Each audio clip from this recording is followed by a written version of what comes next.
doing research on this topic.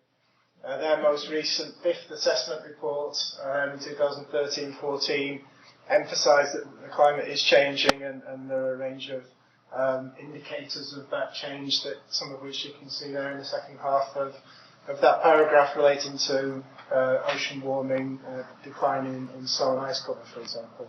So there's little argument over this issue that the climate is changing.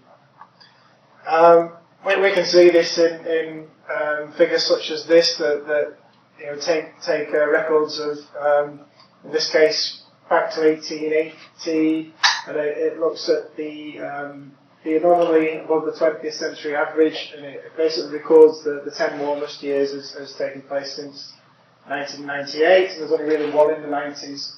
All of them are after 2000, aside from that. 2016 isn't on that chart, but it was indicated as being the warmest year on record. So again, little doubt that the climate's warming. A key point really is, yes, the climate is always changing, but the issue here is that it's the influence of greenhouse gas emissions that's driving that change, rather than natural variability. When I first started in this field, 15 years ago or so, we took the notion really that climate change was something that was going to happen a long time in the future. We talked about the 2050s and the 2080s as being the types of time horizons over which we might expect to see some of the impacts of climate change. As well as starting to see some of these impacts happening earlier than expected, I think the other thing is research is starting to attribute extreme events to climate change, or at least see that climate change is a key factor in the occurrence of those events. And so here we have a quote from the Met Office chief scientist, and talks about those floods that occurred in 2013-14, and suggests that climate change was a key factor there in terms of driving those events. That's the railway line going past Dawlish in the southwest, which was one of the iconic images of that particular series of events.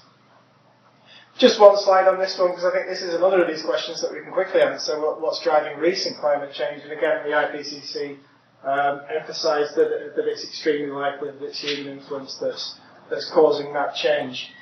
So again, I think that is also, I've got three questions for you. Is the climate change happening? Yes. What's driving it? Human influence. So both of those are really fairly settled questions. But the one that is more uncertain is what's happening in the future? How much is climate change in the future? Where are the areas that potentially could be most severely impacted, for example? And when it comes to that question, we need to turn to climate change scenarios and climate change models. And again, you'll see I'm drawing on the IPCC here. But there's a series of different scenarios here. We don't have to look at those in real detail. Basically, they relate to futures which are more or less benign in terms of the release of greenhouse gas emissions and strategies to address climate change emissions through greenhouse gas mitigation. And we have two different time slices, 2046 to 65, and then up to the end of this century. The key messages when you look at these two variables are that global mean surface temperature change is increasing. When you look at some of these higher scenarios where you get more significant amounts of greenhouse gas emissions, you're looking at potentially 2 degrees upwards of temperature change and beyond, really 3.7 degrees in the highest scenario by the end of the century. And equally also you see sea level rise with the amount of sea level rise relating to the emissions scenario ultimately that you look at. So yeah, the message is that the climate's projected to change quite significantly over the coming years, relating to these different variables here, but many others also. Studies at the university here have looked at, what does this mean for Manchester, Greater Manchester? And research undertaken within the EcoCities project, which is one of the bigger projects that we've had here at the university related to climate change, showed that when you look at Manchester, for a central estimate of climate change up to the period 2050. The headline messages are you've got increased temperatures, with particular increases in the summer months, but also this seasonal distinction when it comes to rainfall. So a decline in summer precipitation and an increase in winter precipitation. And as is common all over the world, the increase in the prevalence and severity of extreme events. So this is the type of future that we're potentially facing, and it leads us into this idea that we need to be adapting to these changes in the climate, as well as taking efforts to mitigate or reduce greenhouse gas emissions, because these impacts are happening now, and as I suggested, there's increasing acceptance really that some of the current events that we're experiencing are related to the changing climate. So there are a range of drivers behind adapting to the changing climate, as I've said, that relate to the emissions and the scenarios themselves, but they also relate to social factors. The most vulnerable in society are often the ones that are most severely impacted by the changing climate as a result of either capacity to adapt in terms of resources or capacity to invest in, for example, rebuilding properties. But also due to location, so some of the more marginal locations in cities, particularly in the global south, are in areas that are most exposed to threats such as sea level rise and heat stress. I think there's an increasing recognition that the economic growth agenda, the investment agenda, is tied to cities being well adapted and resilient to climate change also. So when we talk about adaptation, we talk about both current and potential future hazards, human systems and natural environments, and also, where it's possible, maximising any opportunities as well as limiting harm from climate change. So, into the second part of the presentation, the argument is that green infrastructure, which I'll explain in a little bit more detail, is one of the measures that can be taken to help to adapt to the changing climate. Here you'll see a definition from Community Forest Northwest around what is green infrastructure. Well, basically it's the green and blue spaces that lie within and between towns and cities. It's our parks, it's even our gardens, it's river corridors, but also it's perhaps confusing with the type of green infrastructure. It also concerns blue spaces, so natural and artificial waterways and lakes. Again, I've been trying to draw on research that's been undertaken here in Manchester over recent years, and this was an outcome of a PhD project by a colleague, Susanna Gill, which was really quite a central piece of research to this agenda locally in Manchester.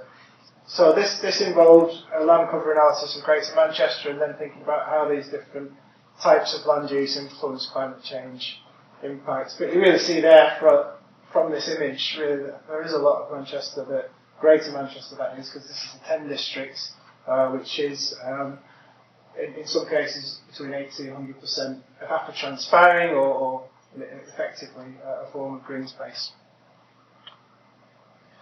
You'll see here, although you might not see it unless you start getting a little bit higher up in the town hall, there's a green roof on the town hall. The Whitworth Art Gallery has a green roof on it.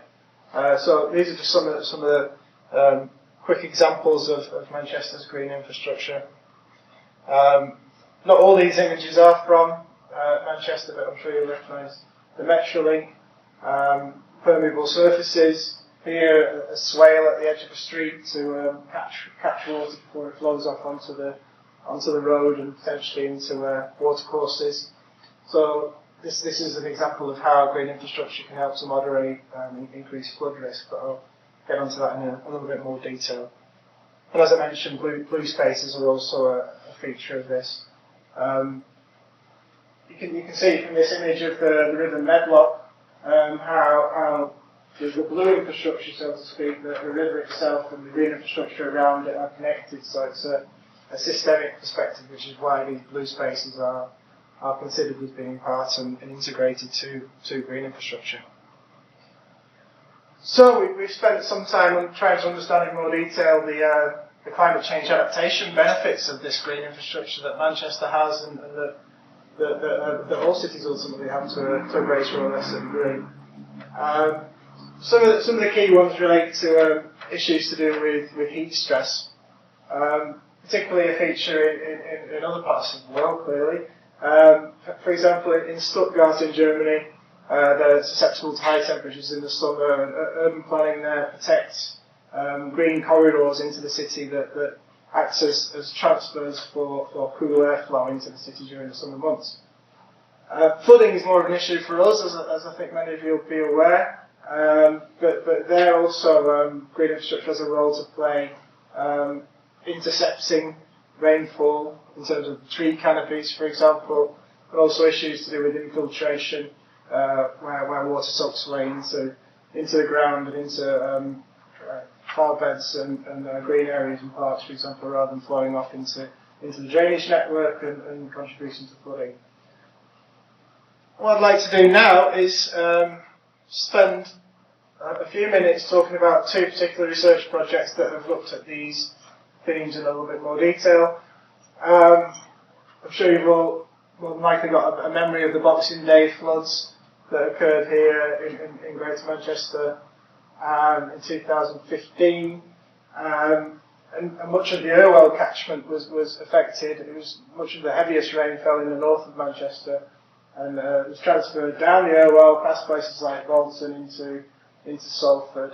And Salford is historically one of the areas that is most at risk of flooding from rivers rather than surface water flooding in Greater Manchester. So that for that reason, well, actually the research project started before this actual event.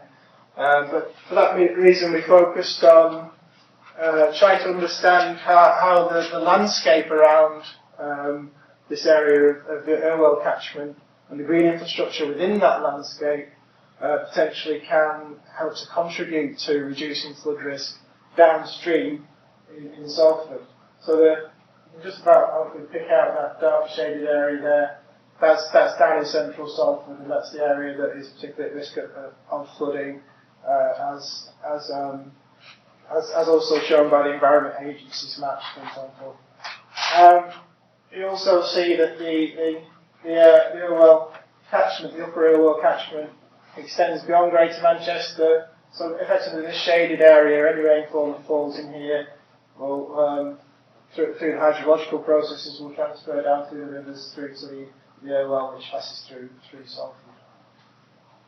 So we looked at these different functions that the green infrastructure landscapes, the upland areas, the river corridors, the agricultural areas could play in helping to reduce flood risk through these functions of intercepting water, the infiltration of water, the storage of water itself in reservoirs, for example, but also in the landscape itself, in certain landscapes, peat bogs, for example. And also the reduction of flow, of water flow, and the slowing that the green infrastructure can play to reduce the speed at which the rainfall reaches the river catchments. And basically the dark shaded areas are locations where there is green infrastructure which performs a greater number of those 5 functions that I just mentioned. So again, here is the area of Salford that is at risk, particularly of flooding. So in principle, all these areas above it can play a function in reducing the amount of rainwater that reaches through the River Irwell to this location in Salford. But a few difficulties are evident really from this map. Firstly, much of the green infrastructure that provides this function to Salford is located at a large distance from Salford itself, so it presents some real governance challenges about how to develop solutions that enable some of these resources up in the north and east of Greater Manchester to be potentially enhanced to support flood risk management goals in Salford. The darker hatched line here is the border of Greater Manchester itself. The districts of Greater Manchester do collaborate together, which is encouraging for this type of agenda. But again, you see that much of this green infrastructure is actually beyond Greater Manchester. So then again, that starts to raise some questions about how do you manage these landscapes to the benefit of some of these locations downstream. Another element of this research, very briefly, was to look at if you started to change that land cover in that catchment, how can it affect runoff volumes? So if you take the present land cover and you think about how climate change might influence runoff during that type of scenario where nothing changes in the catchment through to the 2050s, you see that runoff increases by about 10%. So that is just purely the influence of increased precipitation as a result of climate change in that type of an event when there's an intense rainfall event in winter. If you increase green cover, you can reduce the amount of rainfall relative to the present land cover, but you can't take it back to the amount that is running off during the baseline situation without climate change. So that suggests that green infrastructure is important for climate change adaptation, but it's only one of a range of different measures that will be needed to be taken in order to address this increased rainfall that is projected to occur. And if you reduce green cover by 10%, then you'll see that there's a corresponding increase in the amount of runoff. So, the second piece of research which relates to the Oxford Road corridor, this is again about the relationship between land cover and climate change or a weather variable, in this case temperature. So this is the Oxford Road corridor, with part down here, up into central Manchester and the library probably just about what we so that's the current land cover on this stretch of the Oxford Road. It shows green and blue spaces and green and bare soil. There's two different scenarios here, a bit like when we look to change land cover and see its implications for the Irwell catchment. Here you have a high development scenario where you lose the vast majority of the green spaces apart from the major parks and the canal network. And the other sort of deep green scenario is when looking at aerial photography, understand where are the locations that you could potentially have a green roof, for example, or areas where you may be able to have permeable surfaces, for example car parks. The maximum amount of green space that you could achieve under that type of a scenario is 34%, so it's quite an increase. Here we were looking at temperature rather than rainfall, and through an energy exchange model, considering the implications of those land cover changes on surface temperatures. So under the baseline scenario, when you look towards the 2050s under a low and a high emission scenario, this is purely the influence of climate change on surface temperature. A high development scenario where you lose green spaces, and therefore you lose those evaporative cooling functions, for example, those shading functions. Correspondingly, surface temperatures increase by a greater amount. But interestingly, when you apply that deep green scenario, you can see actually that the increase in green cover in this area would bring temperatures below that which is under the baseline scenario. So that actually shows it reducing it further and beyond the implications of climate change.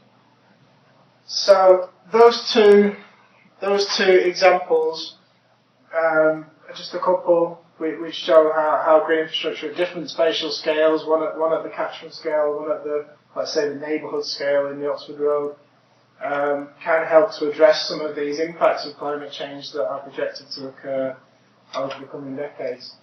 So, we could argue that green infrastructure is potentially an important form of critical infrastructure, along the lines of traditional critical infrastructure such as transport, water, supply, wastewater treatment, for example. And it happens that the leader of the City Council, Richard Leese, has also taken this view, and Manchester has a green infrastructure strategy, and this quote is taken from the forward to strategy. But a wider piece of work, the National Ecosystem Assessment, had a slightly more challenging finding when it came to urban green space, and it suggested that over the last 60 years there's been a marked decline in the condition and accessibility of urban green space. So we know that it plays an important role for adapting to climate change.